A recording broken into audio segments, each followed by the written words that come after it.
As a child, who hasn't dreamed of a favorite doll or a teddy bear coming to life and being a very best friend forever and ever? Robert Eugene Otto had a doll who stayed with him his whole life, an artist and his muse in eccentric Key West, Florida.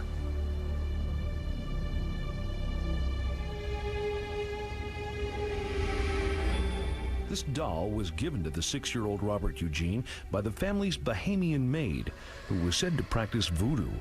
It was the perfect likeness of the young boy and was even named Robert after him. As a young boy, Eugene developed a strange fascination with Robert. He spent long hours alone with his doll, talking to it. And when anything went wrong at home, Eugene always knew who to blame. It was Robert, he would tell his parents. Robert did it. Robert did it. Eugene Otto became one of the most celebrated artists in this famous artists' colony. His fame grew beyond the southerly Keys, as did his wealth. He preferred to paint in seclusion, alone, indoors, and with Robert always by his side. Eugene settled down with his wife Anne here at the artist's house close to Duval Street in Key West. Robert, of course, went with them. Anne disliked the doll from the moment she first saw it. It gave her chills just to look at it, and she didn't like her husband's obsession with it. Still, she humored him, and Robert was given a room of his very own, away in the attic. There he stayed until Eugene told his wife that Robert was angry and demanding a room with a view. Despite Anne's objections, he moved Robert out of the attic and down to the turret room. Robert was seated at the window looking out over the street. Children on their way to school said they saw Robert through the windows moving about the turret room, glowering at them.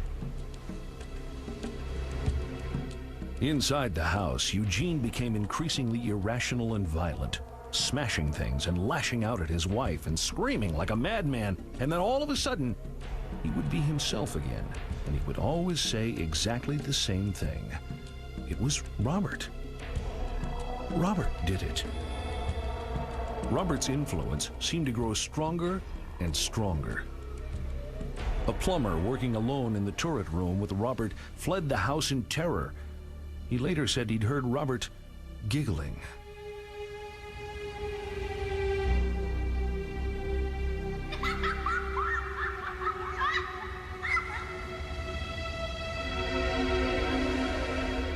Other visitors swore that Robert's expression changed when they looked at him. Sometimes they said that he looked like pure evil. Eugene became sicker and sicker, becoming so despondent he locked himself away in the turret room until he finally died with Robert the doll by his side. Free at last, Anne fled the house, leaving Robert behind in the attic. The new owners discovered him soon after moving in. They took one look at Robert and knew that this, whatever it was something they definitely didn't want in their home. Robert ended up here, awaiting visitors in the East Martello Museum, where he holds an eerie fascination for everyone who sees him. Visitors to the museum, completely ignorant of this strange story, have been shocked as the expression on his face apparently changed before their very eyes. A psychic investigator said that Robert's soul is slowly dying, his hair turning white as he grows older. Today, the artist's house where Robert once lived is a guest house. Stay a night if you will.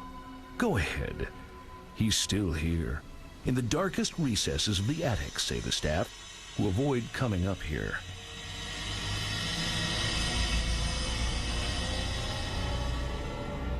And after her death, Eugene's wife Anne appeared here too.